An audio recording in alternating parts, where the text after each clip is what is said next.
Imaginez un mariage somptueux dans une église parisienne. La mariée s'avance vers l'autel, rayonnante.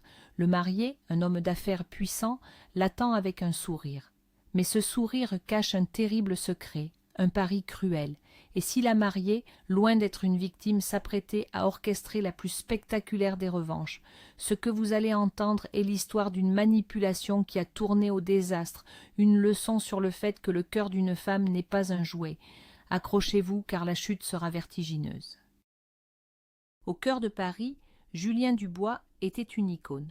À 38 ans, il régnait sur un empire du fitness, l'élite forme, des salles de sport luxueuses pour l'élite parisienne. Pour Julien, le corps était un temple et la discipline physique la seule vraie religion. Il sculptait son corps avec la même précision qu'il gérait ses affaires. Toute personne en surpoids n'était, à ses yeux, qu'un symbole de faiblesse et de manque de volonté.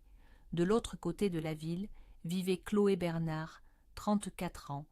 Professeure de littérature dans un lycée privé du 7e arrondissement, elle habitait un monde fait de livres et de poésie. Chloé avait toujours lutté avec son poids et le regard des autres. Sa silhouette ronde était une source de complexe qui l'avait rendue timide et réservée. Leur monde n'aurait jamais dû se rencontrer, mais un soir, dans un bar feutré de Saint-Germain-des-Prés, l'arrogance de Julien allait sceller leur destin dans un pari insensé.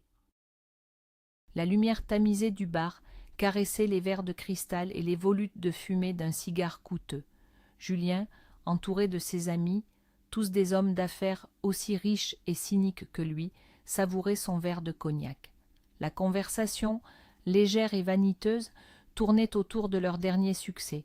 C'est alors qu'Antoine, son plus vieil ami et rival, lança le défi. « Julien, nous savons tous que tu peux avoir n'importe quelle femme mannequin, mais serais-tu capable de séduire une femme ordinaire, une femme qui ne correspond pas à tes critères ?» Julien haussa un sourcil amusé. « Que veux-tu dire par là, Antoine ?» Antoine sourit, ses yeux brillants de malice. « Je parle d'un vrai défi. Je te parie que tu n'es pas capable de séduire, de demander en mariage et de rester marié 6 mois avec une femme en surpoids, sans scandale ni divorce. Si tu y arrives, nous te versons chacun une somme qui te permettra d'acheter cette nouvelle Porsche que tu convoites. » Un rire gras parcourut le groupe. Pour eux, ce n'était qu'un jeu. Pour Julien, dont l'ego était le principal moteur, c'était une provocation qu'il ne pouvait ignorer. L'idée était absurde, mais la perspective de prouver une fois de plus sa supériorité était trop tentante. « Et qui serait l'heureux élu ?» demanda Julien, un sourire carnassier aux lèvres. Antoine avait déjà sa cible en tête. Chloé Bernard, la prof de littérature de mon fils, une femme intelligente, douce, mais disons qu'elle n'est pas ton genre habituel. Elle est l'antithèse de tout ce que tu représentes. Il montra une photo sur son téléphone, une femme au sourire timide, avec des formes généreuses. Julien analysa l'image avec un détachement clinique. Le mépris était visible dans son regard, mais il le masqua rapidement. C'était parfait. Plus le défi était grand, plus la victoire serait savoureuse. « J'accepte ton pari, déclara-t-il, sa voix résonnant avec une confiance absolue. Les verres s'entrechoquèrent, le jeu était lancé. Julien ne voyait en Chloé qu'un pion sur son échiquier, une simple étape vers une nouvelle affirmation de son pouvoir. Il n'imaginait pas un seul instant que cette décision, prise dans un nuage d'alcool et d'arrogance, allait le mener au bord du précipice. La partie venait de commencer et il était persuadé d'en être le seul maître. Quelques jours plus tard, le téléphone de Chloé sonna. C'était Antoine, le père d'un de ses élèves. Le contact était inhabituel. « Chloé, bonsoir. J'ai un ami, un homme formidable qui aimerait beaucoup vous rencontrer. Il est très impressionné par vous. » Chloé, assise dans son appartement confortable du 15e arrondissement, entourée de piles de livres, fut déconcertée. « Vous êtes sûr qu'il s'agit de moi ?» répondit-elle, le doute colorant sa voix. L'idée qu'un homme d'affaires formidable, ami d'Antoine, puisse s'intéresser à elle lui paraissait surréaliste. Toute sa vie, son poids avait été une barrière, une source d'insécurité qui la maintenait à l'écart des jeux de séduction. Elle avait fini par accepter une vie simple, loin des projecteurs et des mondanités parisiennes. Antoine insista, avec un ton mielleux et convaincant. Absolument certain. Julien est un homme exceptionnel, et il recherche quelqu'un d'authentique, loin des apparences. Après une longue hésitation, tiraillée entre la méfiance et une pointe de curiosité, Chloé accepta. Après tout, qu'avait-elle à perdre? Peut-être était-ce l'occasion de bousculer un peu sa routine bien huilée. Le soir du rendez-vous, l'anxiété étreignait Chloé alors qu'elle se tenait devant sa garde-robe. Ses vêtements étaient simples, fonctionnels, conçus pour le confort plutôt que pour la séduction. La perspective de dîner dans un restaurant chic du Marais, un de ces endroits où Julien devait avoir ses habitudes, la terrifiait. Elle choisit une robe noire simple et élégante, qui dissimulait ses formes sans les effacer. Un dernier regard dans le miroir ne fit que confirmer ses doutes. « Je ne ressemble en rien aux femmes qu'il fréquente, » pensa-t-elle, une boule au ventre. Pourtant, elle prit une grande inspiration, rassembla son courage et sortit. Le restaurant était un écrin de luxe discret. Lumière douce, musique de jazz en sourdine, serveur se déplaçant avec une grâce silencieuse. Julien était déjà là, assis à une table dans un coin. En la voyant approcher, son visage resta impassible, mais son esprit d'analyste fonctionnait à plein régime. Un vrai défi, pensa-t-il, son regard balayant sa silhouette, mais il savait quel rôle il devait jouer. Il devait la charmer, la mettre en confiance, la faire se sentir unique. « Chloé, enchantée de vous rencontrer. » Julien se leva avec une galanterie étudiée et lui fit un baise-main, un geste un peu désuet qui la fit rougir. Son sourire, bien que calculé, paraissait sincère. « Moi de même, » répondit-elle, sa nervosité encore palpable.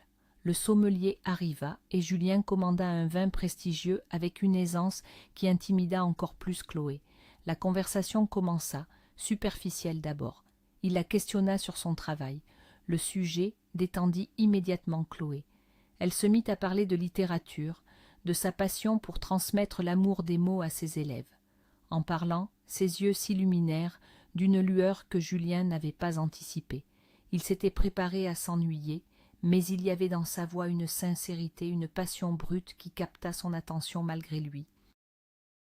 Il restait dans son rôle, le prédateur observant sa proie, mais une infime partie de lui était intriguée par cette femme dont l'univers était si radicalement différent du sien, un monde où la valeur ne se mesurait pas en kilos ou en euros.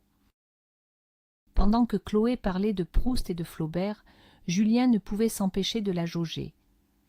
Une femme simple, loin de tout, la silhouette est un désastre, mais cela peut se corriger, se disait-il en silence. De son côté, Chloé se sentait étonnamment à l'aise. L'attention que Julien lui portait était nouvelle, presque enivrante. Elle était flattée, mais une petite voix dans sa tête restait sceptique. Pourquoi un homme comme lui s'intéresserait-il vraiment à elle? Y avait-il une raison cachée derrière cette façade parfaite? Pour détourner l'attention, Julien se mit à parler de lui, de son empire, de sa philosophie de vie basée sur la performance et le contrôle. Chaque mot destiné à l'impressionner créait paradoxalement une distance. Chloé sentait un décalage entre ses valeurs et les siennes. Il y avait une froideur, une dureté dans sa vision du monde qui la mettait mal à l'aise. À la fin de la soirée, lorsqu'il la raccompagna, elle le remercia avec un sourire timide. « La soirée était agréable, » dit-elle, cherchant ses clés. « J'aimerais beaucoup vous revoir, » répondit Julien, maintenant son masque de gentleman. Elle hocha la tête, confuse. Alors qu'elle montait les escaliers, il la regarda s'éloigner et sentit une pointe de malaise. Le plan se déroulait à merveille, mais le regard innocent et sincère de Chloé avait planté en lui une graine de culpabilité qu'il n'était pas prêt à admettre. Les jours suivants, Julien orchestra sa séduction avec une précision militaire. Il l'appelait régulièrement, juste assez pour montrer son intérêt sans paraître insistant.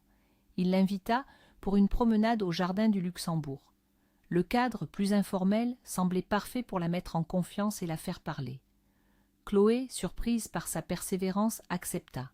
Elle ne pouvait nier que cette attention flattait une partie d'elle qui avait longtemps été négligée.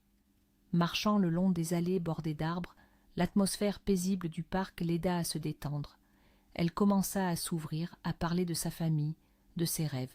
Puis, sans vraiment s'en rendre compte, elle aborda le sujet qui était au cœur de ses insécurités. « J'ai toujours eu des problèmes avec mon poids », avoua-t-elle soudainement, le regard fixé sur le gravier. « Depuis l'enfance, j'ai tout essayé, les régimes, le sport, mais je finis toujours par échouer. » C'est un cycle sans fin. Julien écoutait attentivement, jouant le rôle de l'auditeur compréhensif. Chaque mot qu'elle prononçait confirmait ses propres préjugés. C'est exactement ce que je pensais.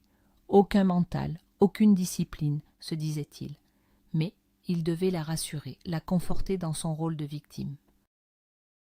« Ça a dû être terriblement difficile pour toi, » répondit-il d'une voix douce, choisissant ses mots avec soin pour paraître empathique. « Mais ce n'est pas de ta faute, c'est souvent plus complexe qu'il n'y paraît. » Chloé leva les yeux vers lui, surprise par sa compréhension apparente. Un faible sourire éclaira son visage. « Ce n'est pas seulement le poids, » continua-t-elle, se sentant en confiance. « C'est ce qui se cache derrière. La nourriture a longtemps été un réconfort pour moi. Chaque fois que je suis anxieuse ou stressée, je mange. Ensuite, la culpabilité s'installe et le cycle recommence. » En l'écoutant, Julien ressentit un mélange étrange d'émotions. D'un côté, son esprit impitoyable n'y voyait que des excuses, mais de l'autre, la vulnérabilité de Chloé, son honnêteté désarmante, touchait quelque chose en lui. C'était une sensation nouvelle, dérangeante. « Elle est si naïve », pensa-t-il, pour chasser ce sentiment. Mais il y avait dans sa franchise une authenticité qu'il n'avait jamais rencontrée chez les femmes sophistiquées et superficielles qu'il fréquentait. Il continua à jouer son rôle, mais pour la première fois, le jeu semblait un peu moins simple. Julien intensifia sa cour, les dîners dans des restaurants étoilés, les visites de galeries d'art, les soirées à l'opéra. Chaque sortie était conçue pour l'éblouir, pour la sortir de son quotidien et la plonger dans son monde de luxe. Il faisait tout pour qu'elle se sente à l'aise, pour qu'elle ait l'impression que son intérêt était sincère. Pour lui, ce n'était qu'une stratégie, maintenir l'illusion, la faire baisser sa garde et la convaincre qu'il était l'homme qu'elle avait toujours attendu. De son côté, Chloé commençait à se sentir plus sûre d'elle. Malgré ses doutes persistants, elle était émerveillée par la façon dont il la traitait. Il était attentionné, il l'écoutait, il semblait la voir, elle et non sa silhouette. Ses peurs s'estompaient peu à peu, remplacées par un sentiment d'espoir fragile. Le regard sombre et sérieux de Julien la faisait vaciller. Elle commençait à lui faire confiance, à croire que peut-être le bonheur était enfin à sa portée. Elle tombait lentement, mais sûrement dans le piège qu'il lui avait tendu. Quelques jours plus tard, Julien retrouva ses amis dans leur cercle privé habituel. L'atmosphère était électrique, remplie de rires et de la suffisance des hommes qui ont réussi. « Alors, Julien, où en est notre Cendrillon ?» lança Antoine avec une grimace moqueuse. Julien s'adossa à son fauteuil en cuir, un sourire triomphant sur le visage. Il leva son verre. « Tout se déroule comme prévu. Chloé est à mes pieds. Elle est complètement sous le charme, persuadée que je suis l'homme de sa vie. On peut considérer que la moitié du pari est déjà gagnée. » Ses amis éclatèrent de rire, portant un toast à son succès. « Tu es un monstre du bois, un vrai manipulateur, » dit l'un d'eux, admiratif. Julien savoura leur approbation. C'était sa drogue, la reconnaissance de sa supériorité. Pour lui, ce n'était qu'une affaire de temps. La prochaine étape était la demande en mariage. Une fois la bague à son doigt, il n'aurait plus qu'à attendre les 6 mois réglementaires pour empocher la mise. Il n'y avait aucune place pour le doute ou les remords. C'était un jeu, et il était sur le point de le gagner. Pourtant, malgré sa confiance affichée, un léger sentiment d'inconfort persistait. Les conversations avec Chloé, son authenticité, sa gentillesse, tout cela commençait à s'infiltrer sous son armure de cynisme. Il chassait ses pensées, les qualifiant de faiblesse passagère. Le pari était presque gagné, et il se délectait déjà de sa victoire. La semaine suivante, il l'emmena dîner dans un restaurant romantique avec vue sur la tour Eiffel scintillante. Chloé était détendue, de plus en plus amoureuse. Au cours du repas, elle décida de lui confier son plus grand secret. Elle était nerveuse, mais sentait que c'était le bon moment. « Julien, commença-t-elle en jouant avec sa serviette, Je dois te dire quelque chose d'important. » Il la regarda, affichant une expression d'intérêt sincère, alors que son esprit calculait déjà comment utiliser cette nouvelle information à son avantage. Plus elle se livrerait, plus il aurait de contrôle sur elle. « Bien sûr, Chloé, tu peux tout me dire, » répondit-il avec un sourire rassurant. Chloé prit une profonde inspiration, son regard plongé dans le sien. « Je n'ai jamais eu de vraie relation avant toi. Je ne suis jamais sortie avec un homme aussi sérieusement. Tu es la première personne à qui je m'ouvre autant. » Ces mots, chargés d'une vulnérabilité touchante, flottèrent dans l'air. Je n'aurais jamais cru pouvoir trouver quelqu'un qui pourrait m'aimer. Une fraction de seconde, Julien sentit une pointe de honte. Cette femme pure et sincère était la victime d'une farce cruelle, mais il écarta rapidement ce sentiment. Sa confession était une aubaine. Il hocha la tête, prit sa main et la serra doucement. « Cela n'a aucune importance, Chloé. Ce qui compte, c'est qui tu es maintenant, et le fait que nous soyons ensemble. Tu es spéciale. » À cet instant, une idée brillante germa dans son esprit. S'il était son premier amour, son premier homme, elle lui serait totalement dévouée. Elle lui ferait une confiance aveugle. Cela rendrait les 6 mois de mariage bien plus faciles à gérer. C'était la clé de voûte de son plan. Le contrôle serait total, la victoire absolue. Le regard de Chloé, plein d'espoir et de gratitude, le déstabilisa plus qu'il ne l'aurait voulu. Il n'était pas habitué à une telle sincérité. Ses relations précédentes avaient toujours été des transactions, des jeux de pouvoir superficiels. Avec Chloé, chaque mot, chaque regard avait un poids différent. Il le sentait, mais refusait de l'admettre. « Je ne peux pas me permettre de ressentir quoi que ce soit, » se répétait-il. « C'est juste un pari, un moyen de leur montrer qui est le patron. » Les semaines passèrent, et le plan de Julien approchait de son apogée. Il avait tissé un lien solide avec Chloé, ou du moins c'est ce qu'elle croyait. Elle était éperdument amoureuse. Un après-midi, lors d'une promenade dans le parc Monceau, il décida que le moment était venu. Il était plus silencieux que d'habitude, non pas par doute, mais parce qu'un conflit intérieur grandissait en lui, un sentiment qu'il ne parvenait pas à identifier. Ils s'assirent sur un banc face à un petit étang. Il prit une profonde inspiration. « Chloé, je dois te demander quelque chose. » Chloé se tourna vers lui, surprise par la solennité de son ton. Il y avait dans son regard une intensité nouvelle, quelque chose qu'elle ne parvenait pas à déchiffrer. Son cœur s'accéléra. Elle attendit, retenant son souffle. Julien, maintenant son sang-froid, se lança. « J'ai beaucoup réfléchi à notre relation, » commença-t-il en prenant sa main. « Je sens qu'il y a quelque chose de très fort entre nous. Je pense qu'il est temps de passer à l'étape suivante. » Chloé sentit son cœur manquer un battement. Les mots de Julien résonnaient dans sa tête. Jamais elle n'aurait imaginé qu'un homme comme lui dirait de telles choses. Elle avait toujours été hantée par le doute. Comment un homme aussi parfait pouvait-il tomber amoureux d'elle? Pourtant, il était là, devant elle, lui tenant la main et la regardant avec une gravité qui semblait sincère. « Chloé Bernard, veux-tu m'épouser ?» demanda-t-il enfin. Sa voix était ferme, mais il sentait une légère nervosité qu'il ne s'expliquait pas. Le temps sembla s'arrêter. Chloé était abasourdie. L'homme qu'elle venait de rencontrer lui demandait sa main. Elle qui avait toujours cru que l'amour et le mariage étaient des rêves inaccessibles, réservés aux autres. Ses complexes l'avaient convaincue que personne ne pourrait jamais l'aimer telle qu'elle était. Et voilà que cet homme, Julien, si sûr de lui, si différent, lui posait la question la plus importante de sa vie. « Tu es sérieux ?» balbutia-t-elle, des larmes montant à ses yeux. Julien hocha la tête, son visage impénétrable. « Je n'ai jamais été aussi sérieux de ma vie. » Un sanglot de joie s'échappa de la gorge de Chloé.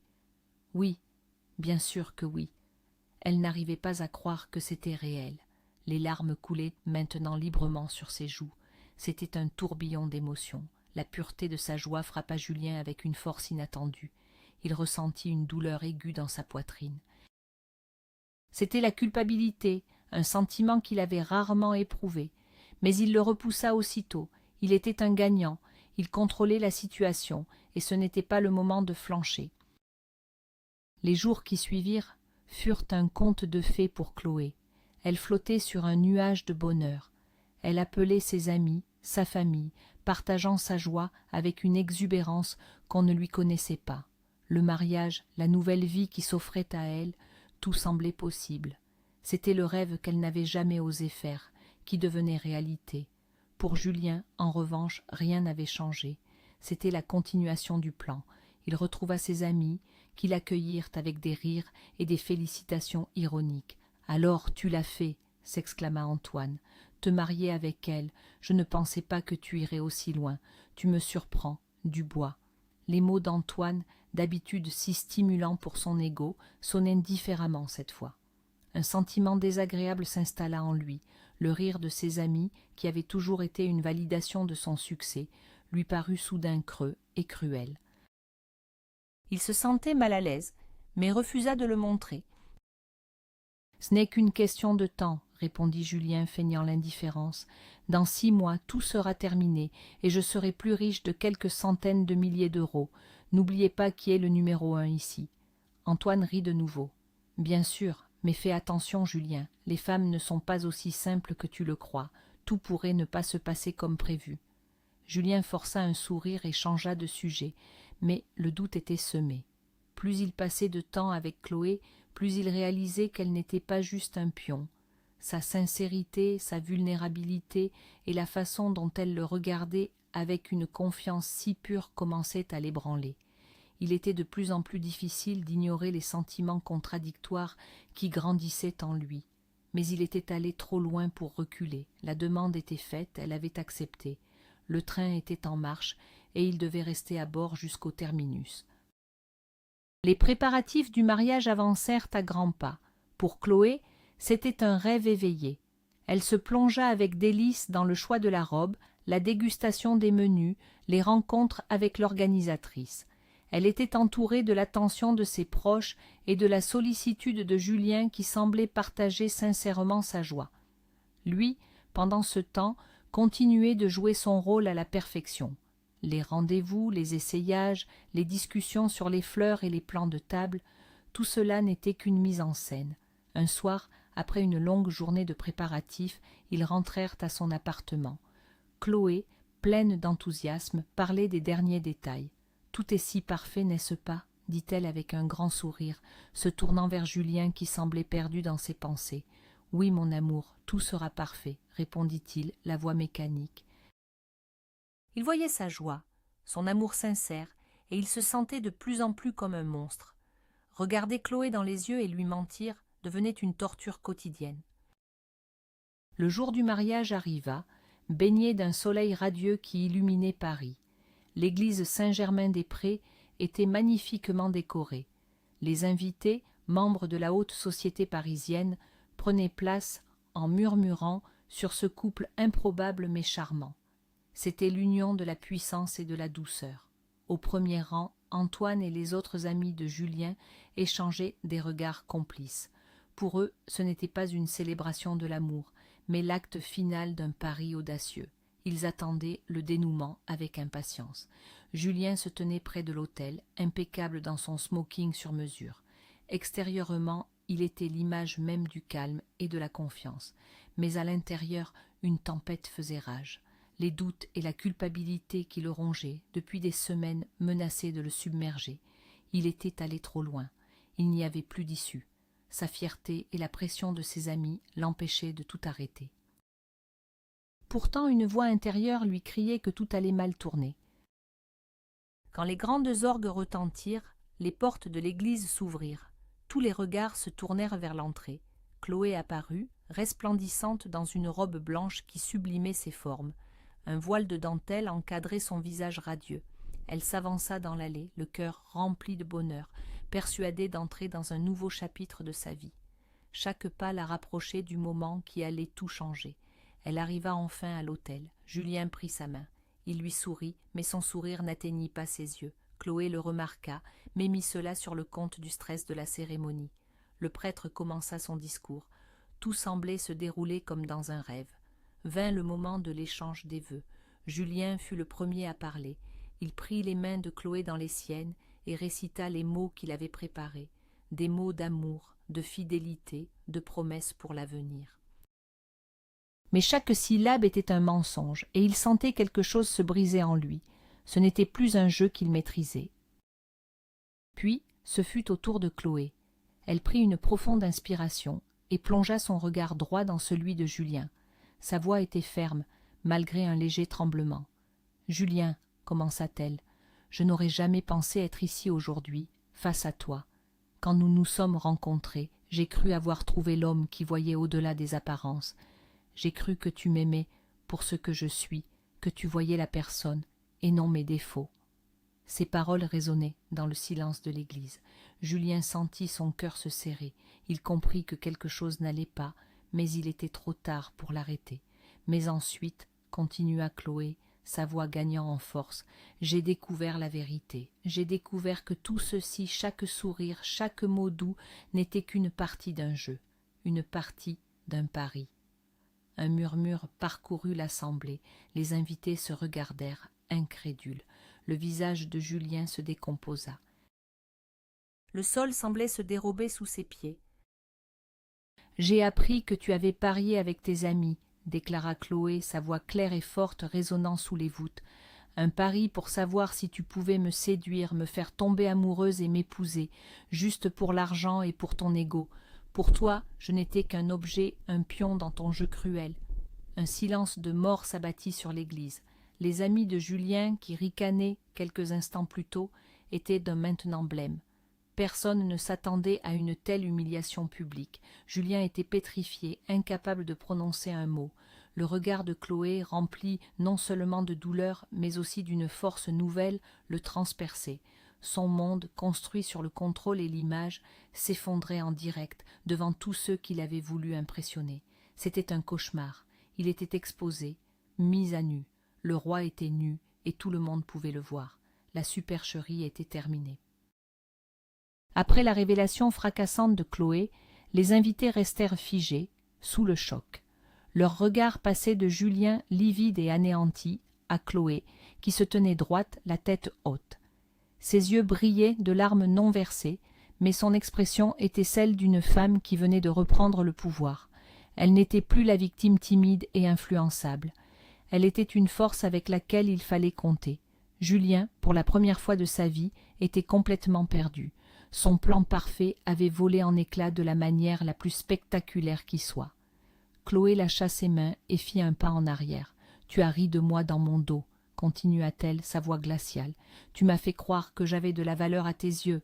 Mais sais-tu quoi? Aujourd'hui, c'est moi qui ris de toi. » Elle le fixa intensément. « Maintenant, tout le monde ici sait qui tu es vraiment, un menteur, un manipulateur, et le plus drôle dans tout ça, c'est que j'étais au courant depuis le début. J'ai joué le même jeu que toi, mais c'est toi qui as tout perdu. » Sur ces mots, elle se retourna et remonta l'allée d'un pas assuré, laissant Julien seul et humilié devant l'autel.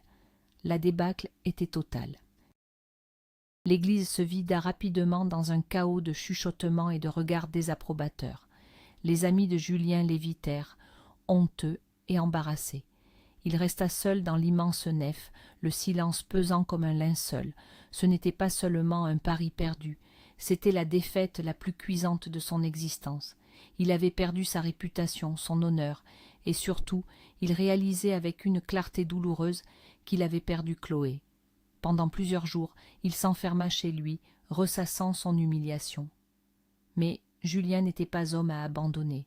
Une nouvelle obsession naquit en lui, la reconquérir. Ce n'était plus une question de fierté.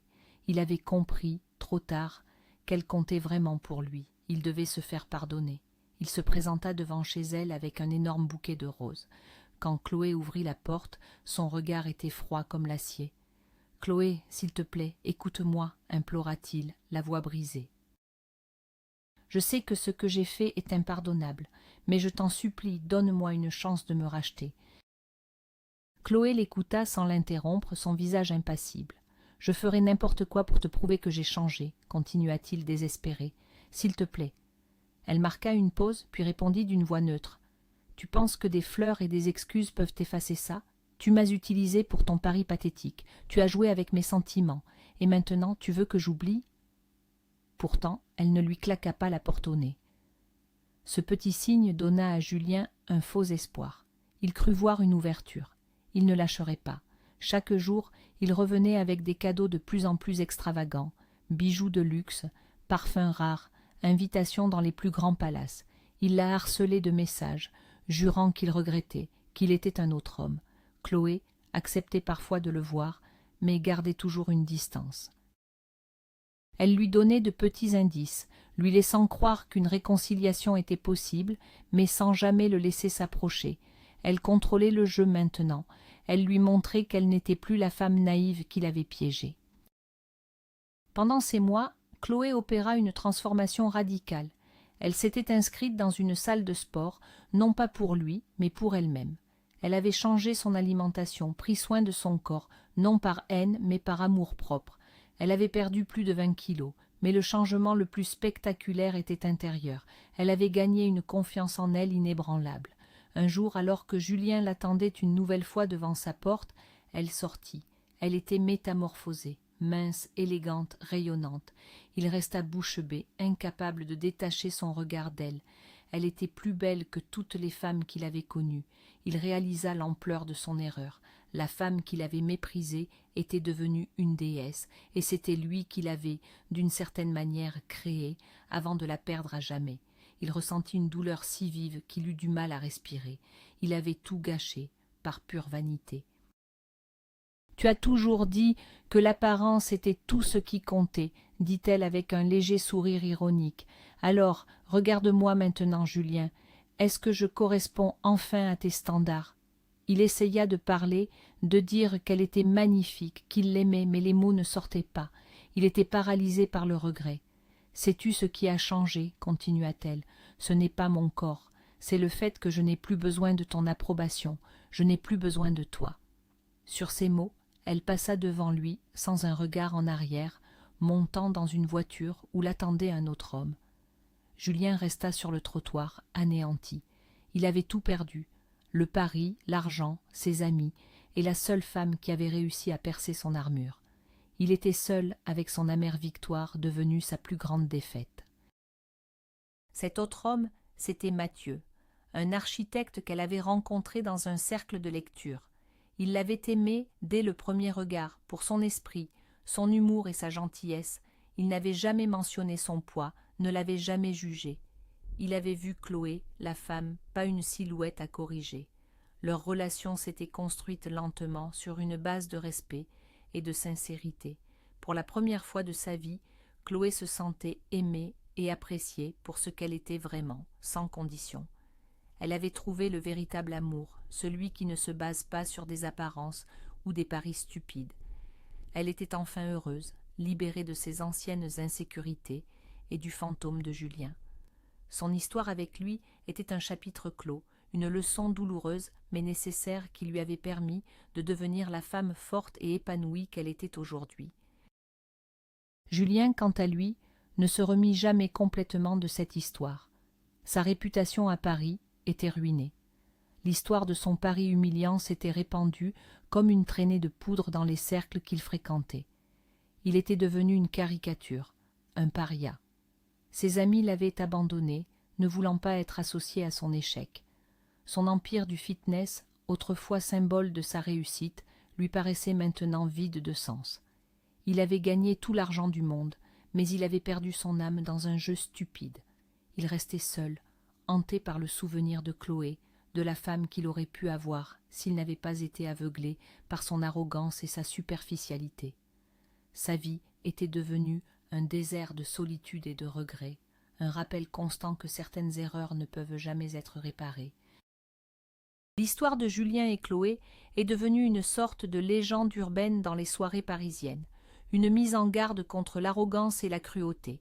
Chloé, de son côté, a continué à construire sa vie avec Mathieu. Ils se sont mariés 1 an plus tard, lors d'une cérémonie simple et intime, entourée de vrais amis et d'une famille aimante.